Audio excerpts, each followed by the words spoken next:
Hello everyone, and welcome back to Let's Play 5 Days a Stranger. In the last episode, we managed to uncover AJ's dead body, and now Philip doesn't trust anyone, and we are trying to uncover more about the mystery of this house. But at the moment, we're also looking for Simone. Also, our car apparently came into the backyard at some point for some reason. Still don't know why. Although, to be fair, I don't think that is ever answered in this game. We last heard that Simone was investigating AJ's body, and there she is. Simone? Oh, Trilby, how's the ghost hunt going? How are you feeling? Fine, thank you. You're not too shaken up about AJ? I don't have time to be shaken up about AJ. Whoever did this to him might still be around. Once we're safely out of harm's way, then I'll think about being shaken. Someone brought my car into the backyard. Yes, I noticed. It's your car, isn't it? Did you bring it in here? Trilby, I have no idea where it came from or how. I'm just glad to see a bit more color about the place. I see. What are you doing? I'm investigating. Like we should all be doing. So what do you conclude? I found his wallet. He had an ID for almost every government agency I can think of. Everything from MI6 to CID. I think he must have been sent to investigate the house. Some kind of secret mission. That's why he never told us anything about himself. It would make sense, certainly. And I'd say this constitutes a pretty spectacular failure of that mission. Any clues on who did this? It must have been a pretty big fellow, I think. Armed with a large slashing weapon like a machete. And I found a piece of leather. Leather? Like Philip's jacket? No, it wasn't black. Brown leather, like from an old-fashioned blacksmith's apron. There was a torn-off piece in AJ's hand. I see. Well, we already know where the others are, so we're going to go ahead and climb out. But that was an interesting discussion. What we need now is we need Jim with us. Simple as that, really.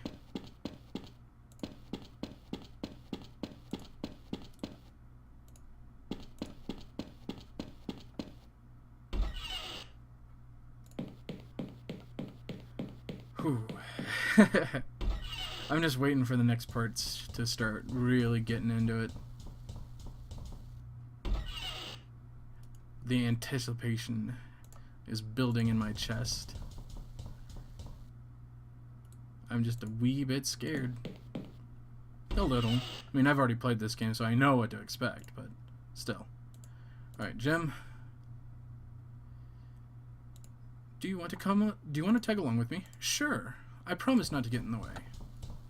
If I remember correctly, Jim's AI pathing is a little weird, so we want him to be close to us whenever we leave an area.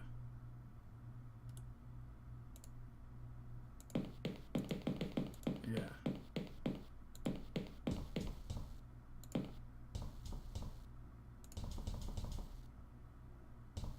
There we go.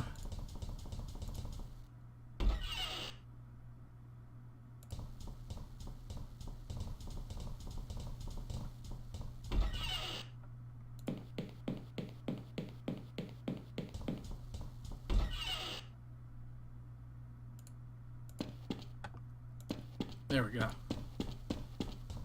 Alright, let's see. I think what we want to do is open the shed. Locked. But we are a cat burglar, and we have lockpicks. There we go. And let us get through. Ooh, a pickaxe. And what looks to be a saw. You'll see what I'm doing, guys. Don't worry. Alright. So we got over here. So, let us walk to this tree.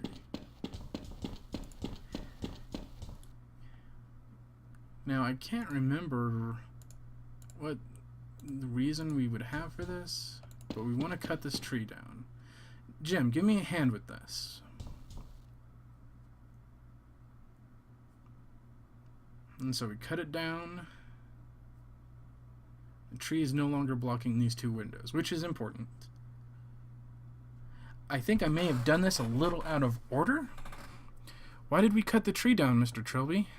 I'm not exactly sure. I know it makes me feel better.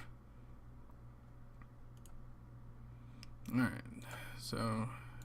Jim? Okay, never mind. Don't think we actually need Jim anymore. So we can move on. I don't know if he'll continue to follow us. Okay, yeah, he's going to continue following us. At least for a little while.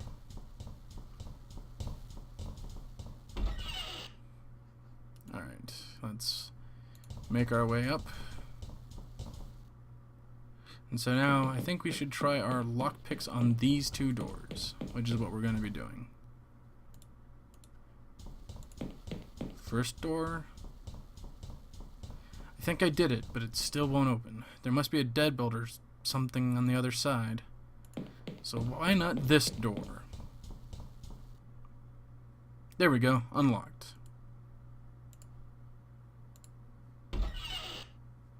Mwaha, we're in this room. Let's check out this wardrobe. Oh, okay, we only open it from one side. Alright. There's nothing in the wardrobe but a little book. Okay, I gotta walk away so I can see the book. Alright. Grab that book. Let's look at that book. It is the Diary of Sir Roderick Defoe. March 15th, 1805. Work on the house is going well. It should be completed by the end of July. Belinda is already excited about the forthcoming wedding and spends many hours of the day going over even the smallest details over and over again. Not since our early courtship has she been so giddy with joy. It softens my heart to see her smile, and she smiles often. I am wondering why I didn't retire sooner. August 12th, 1805. I am only now having the opportunity to write this, as it has been a most hectic day. The wedding went without a hitch, and the house was ready for us to move in as soon as the ceremony was over. Belinda insisted on consummating our marriage immediately. I am sure, dear diary, that this house can expect to hear the laughter of children before 1806 is out. February 14th, 1806. A romantic day for our announcement. The physician has just left, confirming that Belinda is with child. A child we can expect to be born in June. We have already decided to name the child Matthew if it is a boy, or Jane if it is a girl. June 28th, 1806. Belinda is dead. I will never forget her face, ash gray, contorted with pain. The child is healthy. Would that it had never come out and spared me this fresh hell. May 24th, 1820. Quite a leap in years now. Matthew showed me the painting of the grounds he had created. I worry about the boy. Why can't he have healthier interest like soldiering? The painting was fair, I suppose, but I would rather my child be less of a weakling. June 28th, 1821, just a full year. It is the anniversary of the night I unleashed a horror which I tonight shall remove from this world, may God forgive me. And that is the last entry. Let's check out this nightstand. It is empty. And that one is empty too. Let's look at the bed. Not sure I would feel right sleeping in a dead man's bed. But there's this window with these scratches.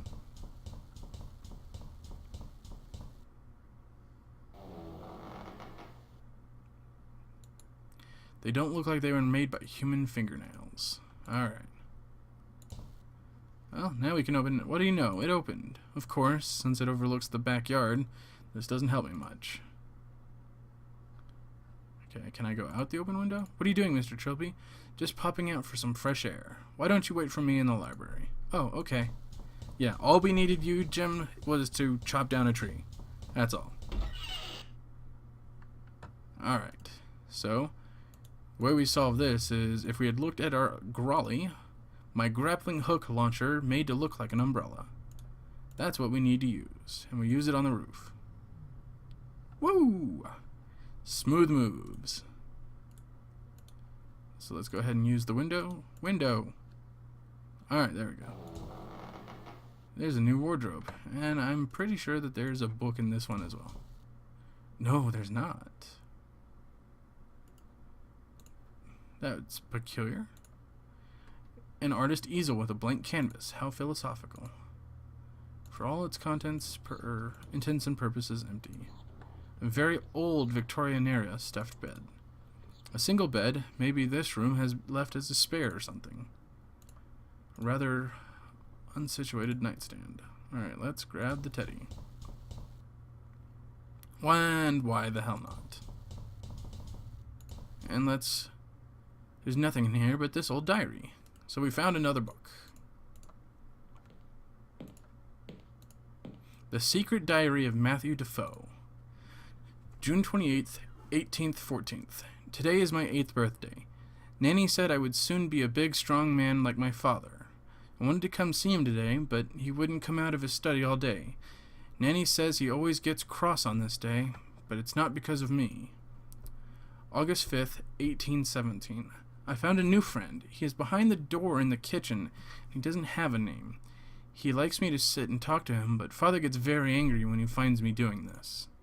I asked Father who the boy behind the door was, and he told me that there was no boy behind the door, and it was just a silly fantasy. May 24th, 1820. I showed Father the painting I'd just finished. He said it was quite good, which is the best thing he has ever said. While he was in the good mood, I asked if I could go and look behind the door in the kitchen. He pretended not to hear me. June 28th, 1821. My father has done a terrible thing. All this time he pretended there was no boy behind the door, and now this. There's blood all over the kitchen floor. I will do what I can. Then we can be a happy family together. Then we can be a family together and be happy. That's where it ends, except for an ink blot just underneath the text. I think I've read enough to have some idea of what's going on here. If there's a ghost in this place, there must be some connection to the disappearance of Sir Roderick and Matthew Defoe. Was Matthew schizophrenic or something? It's odd that neither of their bodies were ever found. If I could find Matthew's body, perhaps I can get to the bottom of this. Maybe there's a book or something in the library that could help me. Well, that's an obvious clue. And so we unlocked a deadbolt. What we want now is this book. Why not? I could certainly do it with a laugh. It's an occult book. It's a book on white magic. Finding a person from their possession. Tie the possession in question to a stick and dip it in salt. Next, wave it over the place where the subject sleeps. When you hold it in front of you, the object should now indicate in which direction the owner lies. Okay, well, we have a stick, and we have a teddy bear. So now we just need to find something to tie it to. Or tie it with, rather.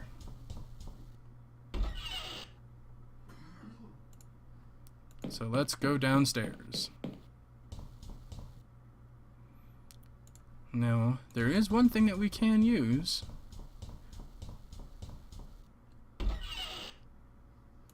And the mysterious figure is gone. Dun dun dun. And it is the cord to the television. So now we have that. So we're going to use the cord with a stick. And use the cord and stick with the teddy bear. And I believe it wants us to dip it in salt, right? Yeah, dip it in salt. Alright, so if you remember, there was that giant ass bag of salt in the kitchen. Ah, dang it, every time I wanted to look at the painting with the figure in it, I click on the door first. Ah. Every time. Just can't catch a break. I want to show you guys the subtle spooks. Alright. Use that in there. Alright.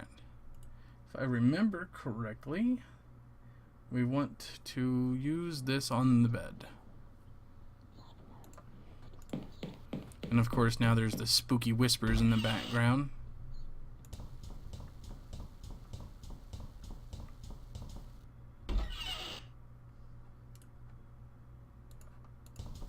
I really wish you could use the use function on the stairs. That would make this so much simpler.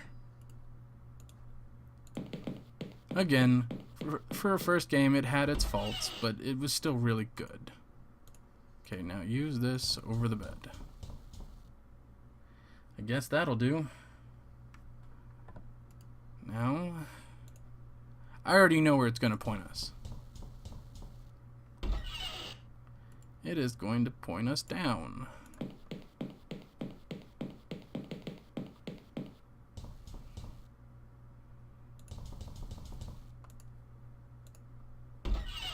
Through the doorways we shall go. Alright. Now if we look, not the book, the toy. Either it's not working properly or it's pointing straight downwards. And if you remember, we also looked at that map, which says that there was something there that we've never seen. And so if we use the pickaxe on this wall, knock knock, we have now busted a hole that we can climb through.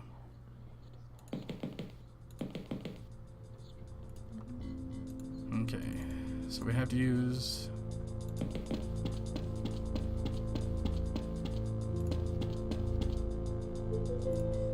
Okay, gotta look at it. It's indicating to the west.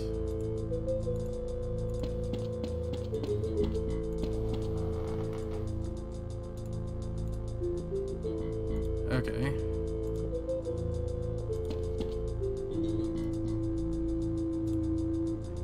Gosh dang it. Alright. So we're so close to doing this now. Right here, right? Straight down. Or, nope, use. Area. Matthew Defoe, I presume. Did Sir Roderick keep him down here? No, he can't have done. There'd have been mention of it in one of the books I'd read. So, hold on, I don't think that's Matthew's hand. There's another corpse down here. Looks like the body of a much older man. You know, I have a feeling this is Sir Roderick. Judging by the ribs, he was killed by a large stabbing weapon. But by whom?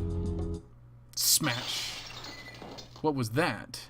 Sounded like it came from the other side of the house.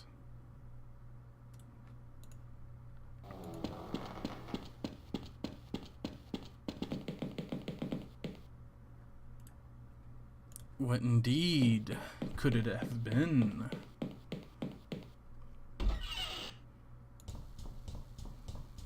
That is a mystery.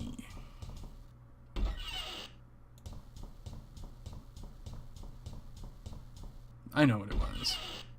Ah, the spooky figure is not there.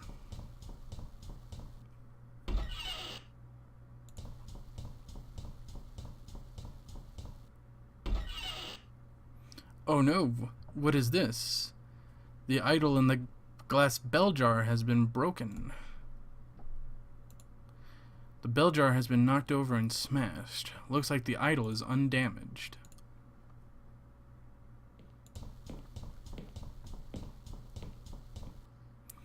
This is really a horrendously ugly little wooden idol. Hang on, what are these little stains? Boom, day 4.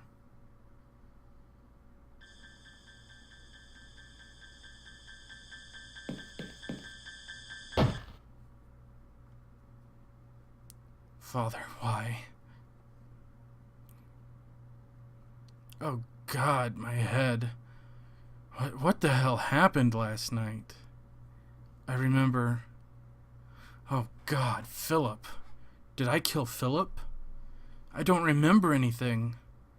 The last thing I remember is putting my hand on... that idol. I've got to warn the others. It's locked. God knows where they found the key. We've got only the teddy bear and a book with us. The door's locked. You can look out the window. Hello? Is anyone out there? Quiet. Simone, is that you? Yes, I'm keeping guard. Why? Shut up! You killed Philip! Don't even try to deny it. I did? Don't play games with me. I'm keeping guard here until the police get into the grounds. Then I'm handing you over. Simone, what do you want now? Where's Jim? Why do you want to know? So you can track down and kill him? He could be in terrible danger. I know. Until the police have you handcuffed, we all are. Simone? Okay. What makes you think I killed Philip anyway? Oh, well, let me see. First, Jim and I attacked by some huge guy in a welding mask and an apron with a machete, but managed to get away. Then we come into the kitchen and find a huge guy in a welding mask and apron unconscious next to Philip's corpse. And then we took the mask off and lo and behold, it's you. Look, you've got it all wrong. Oh, really? Well then, let's hear your version. I was possessed by the ghost. Yeah. Oh, now that impresses me. Did you think of that all by yourself? It's the truth, I swear. Shut up. Just shut up. It possessed me, just like it did when I killed AJ. What are you talking about now? The ghost! It talks to me late at night when no one else can hear, trying to make me do things, evil things. Shut up! I can't sleep. Then I have the blackouts. I'll wake up with blood all over me in an unfamiliar place. It's happened so many times now I can't count them. Shut up! Kill AJ, kill Philip, kill everyone. It wouldn't leave me alone. I'm warning you. I'm delirious with guilt most of the time. I can see the face of every poor innocent I've killed every time I close my eyes. Most evenings I cry so hard I vomit several times. Sometimes I just want this nightmare to end. If death came right now, I'd welcome it. Oh God. Simone, let me have my tie back. Your tie? Please? Oh, to hell with it. Have it, you psycho. Yeah, I accidentally skipped the part where I asked her about my tie. Sorry about that, folks. I was just trying to build up to the point where I could use the I'm suicidal defense. Before I realized my mistake, it was too late. I'll just slip it on. And here's my emergency lockpick. See, this demonstrates the importance of forethought. So, now I can use my spare lockpick to get out. There we go. Unlocked. Then just leave already. Where's Simone got to now? I've got to get to her and Jim to believe me about the idol. It's funny because when he was talking about being possessed, he was pretty much telling the truth. He just didn't, tell the full truth. Yeah, and there's Philip. It's Philip. Someone is running through with a machete. The worst part of it is that someone was probably me. I'd really rather not touch him.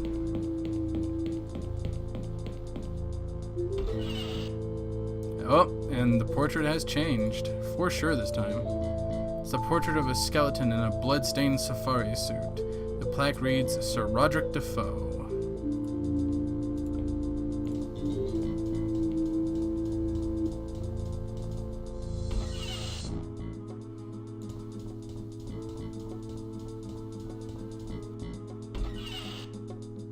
There we go. Now the portrait has the ooky spooky guy in it. It's a rather amateurish landscape, the signature. Okay, it's not going to say anything different.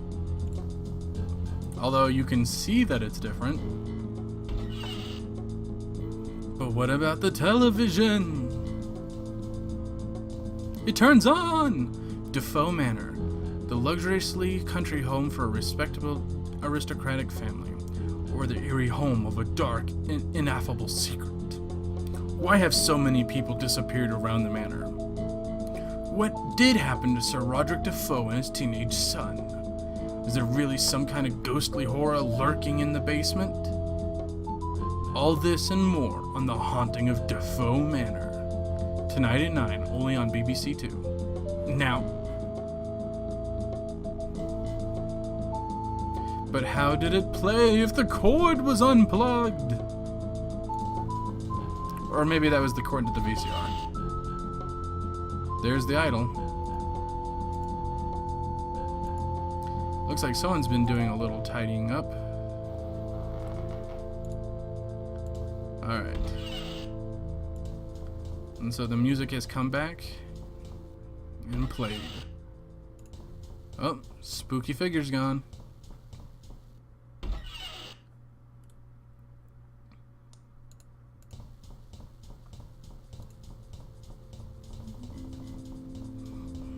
Upstairs we go. Believe it's the library that we want to go into.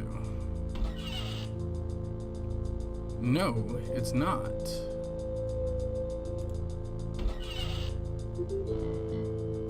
Oh dear.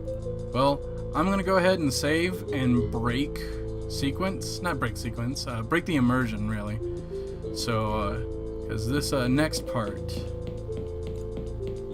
it's a bit of a doozy.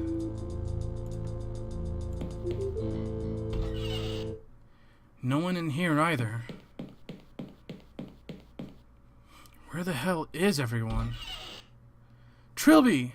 Simone, before you say anything, I know you didn't really kill Philip or AJ. You do? I figured you were lying to get me away from the shed. I saw him again. Who? The killer! The guy in the welding mask! I spotted him downstairs, but he didn't see me. And I can't find Jim anywhere. Simone, you have to listen to me. The ghost. Oh, shut up about your ghost. This isn't a ghost, it's a regular flesh and blood psycho. Speak of the devil. Ah! Do something! Oh my god, Jim? Day 5. How is he? He's awake. He's fine. Doesn't remember anything, just like I didn't. Look, I only sort of believe this, half believe this possession thing right now, but in the absence of a better suggestion, I guess I'm gonna go along with it. Have you been carrying those books I was carrying? Yeah, and some of the texts on the occult. Apparently, if we want to destroy this thing, we have to get the spirit back into its old body. That'll make it quasi-mortal, but it'd still be dangerous, but not unkillable. We'd have to find the body first, and to do that, we have to know who the ghost is. I've been thinking about this, and I have a fairly workable theory. Yeah, I have a couple ideas about it myself. Right, well, the ghost is something to do with the disappearances of Roderick and Matthew Defoe, right? The deaths and disappearances all started after that. Agreed. So what do you think? Well, we've got 4 choices here. I don't think Sir Roderick's wife died naturally. I think Sir Roderick had more than one son. Sir Roderick obviously killed Matthew and disappeared. Or actually, I'd rather hear your theory. One of these is right, and if we say, actually, I'd rather hear your theory, she'll just flat out tell us. But the answer is, I think Sir Roderick had more than one son. Yes, because what I read in Sir Roderick's diary, exactly, he makes references to some monster he helped create, and he doesn't mean Matthew. And Matthew talks about another boy in the house, a boy behind the kitchen door. Those manacles indicate that someone was kept imprisoned in the basement. Where do you think this other son came from? I want to hear what you think first. And again, we get one correct choice, and we can just ask Simone for the correct answer. And so, I think Belinda gave birth to twins, or Sir Roderick fathered a love child, or had an affair just before Belinda died. And the truth is, Belinda had twins. I think Belinda Defoe gave birth to twins. I agree with that. I found Belinda's death certificate. She died about 20 minutes after Matthew was already out. I think it was her second son that did her in. Sir Roderick practically went insane with grief. Blamed the poor kid for her death, kept him locked in the basement, refused to even acknowledge his existence. Can you imagine what that must have been like for the boy? Growing up in a filthy grotto like some kind of animal, given no education, no love? The boy would be completely retarded and insane. He probably couldn't tell the difference between one person and another. That's why he kills absolutely everyone who enters the house. He thinks they're all Sir Roderick come to torment him some more. But what happened on that day 15 years later when Sir Roderick and Matthew disappeared? You found their corpses in the basement, so they were obviously murdered. Question is, how and why? And again, Sir Roderick went mad and tried to kill him is the correct answer. Sir Roderick went mad and tried to kill him. Yes! Remember in Sir Roderick's diary in the last entry? He talks about destroying the monster. He must have gotten really drunk, and it being the anniversary of Belinda's death didn't help. He went down to the basement and beat the poor kid to death. Half to death. Matthew found the body afterwards and tried to bandage him up. Matthew wasn't the sharpest tool in the box. His brother lived on for a bit longer. Long enough to get a mask and machete and to kill both his father and Matthew. Then he must have died of his wounds. Jesus. And we're going to try to destroy his ghost? None of anything that happened to him is his own fault. What little mind he had is no more. All he has now is hate. If we don't kill him, he'll kill us all. There's no reasoning with him. I suppose you're right. It's very sad, really. What will you do now? I'm going to find his body. Then I'm going to figure out how to bring his soul back to it and destroy him. Well, let me know if I can be of any help. I will. Good luck. Thanks.